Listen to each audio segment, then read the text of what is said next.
श्रद्धा और सबरी परिवार के सभी सदस्यों को मेरा नमस्कार। आज जो आपको प्रसंग सुनाने जा रहा हूं, इस प्रसंग की दो विशेषताएं हैं। पहली विशेषता है ये कि ये प्रसंग बाबा के समाधि लेने के बाद का है, और दूसरी विशेषता ये है कि ये प्रसंग आपको आपके इस प्रश्न का उत्तर देगा कि क्या बाबा आज भी हमारे साथ हैं। इस प्रसंग को सुनाने के दौरान हमने कुछ चित्र इस्तेमाल किए हैं जो मैं नहीं जानता किसने खींचे, किसने बनाए, लेकिन बाबा से प्रार्थना करूंगा कि जिन लोगों ने भी उन चित्र को खींचा है या बनाया है, बाबा उन पर और उनके परिवार के सदस्यों पर सदैव अपनी कृपा बनाए रखें। और जो श्रद्धा और सबरी परिवार है जो धीरे धीरे बड़ा हो रहा है, बाबा से प्रार्थना करूंगा कि वो इसके सदस्यों का भी सदैव सदैव मार्गदर्शन करते रहे। तो आइए अब आते हैं प्रसंग पर। बाबा के एक भक्त थे जिन्हें बाबा के 3 बार दर्शन करने का सौभाग्य प्राप्त हुआ। 2 बार उन्होंने दर्शन बाबा के समाधि लेने से पहले किए और 1 बार दर्शन बाबा के समाधि लेने के बाद किए।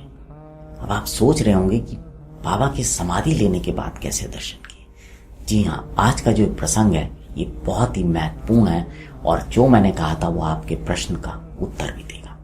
बाबा के एक भक्त थे जिनका नाम था नारायण राव। वो बाबा से बहुत प्रेम किया करते थे। बाबा में उनकी बहुत आस्था थी, बहुत विश्वास था। हर चीज के लिए वो बाबा के पास ही पहुंचते थे। एक बार की बात है कि वो बहुत बीमार हो गए और उनकी तबीयत इतनी खराब हो गई कि वो बिस्तरे से उठ भी नहीं पा रहे थे। बहुत इलाज कराए, बहुत उपचार कराए, लेकिन उसका कोई भी लाभ नहीं हुआ।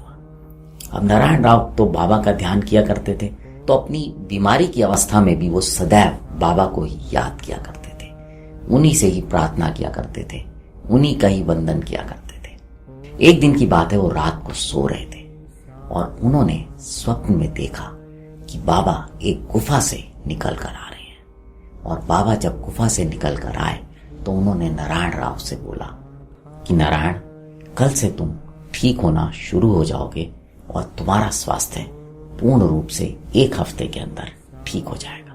बाबा के इन शब्दों को सुनकर नारायण राव की आंख खुल गई। नारायण राव की जो उस समय स्थिति थी उससे कोई सोच भी नहीं सकता था कि नारायण राव अगले दिन से ठीक होना शुरू हो जाएंगे और 1 हफ्ते में पूर्ण रूप से स्वस्थ हो जाएंगे। लेकिन नारायण राव को बाबा के वचनों पर विश्वास था।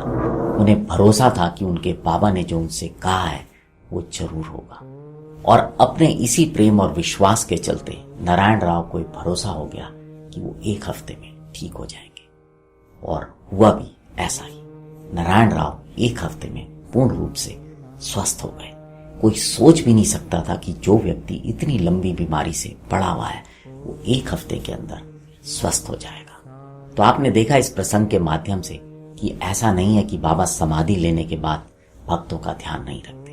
बाबा आज भी अपने उन सभी भक्तों का ध्यान रखते हैं जो बाबा से प्रेम करते हैं, उन पर विश्वास करते हैं, श्रद्धा रखते हैं और सब्र करते हैं। बाबा उन सभी भक्तों को उनकी मदद करते हैं, जब भी उनको जरूरत होती है उनकी सहायता करते हैं। बस कमी है तो हमारे अंदर, और वो कमी है बाबा से प्रेम करने की, उनसे वार्तालाप करने की। जहां तक मैं समझता हूं, जितना मेरे को वर्षों से बाबा के पास जाने का अनुभव रहा है, बाबा से जो भी व्यक्ति सच्चा प्रेम करता है, बाबा उसे जीवन में एक नहीं अनेक बार अपने पास होने का व्यक्तिगत अनुभव करा देते हैं। नारायण राव भी उन्हीं लोगों में से थे जो बाबा से सच्चा प्रेम किया करते थे। और आज भी जो लोग बाबा से सच्चा प्रेम करते हैं वो बाबा को अपने आसपास महसूस कर सकते हैं। तो अगर आपके मन में ये प्रश्न है कि क्या बाबा हमारे साथ हैं, तो इस प्रश्न का उत्तर इस प्रसंग में है। अगर आपको ये प्रसंग अच्छा लगा हो तो इसे और भी साईं भक्तों के साथ साझा कीजिएगा। अब आपसे विदा लेता हूं। जुड़े रहें श्रद्धा और सबरी के साथ। नमस्कार।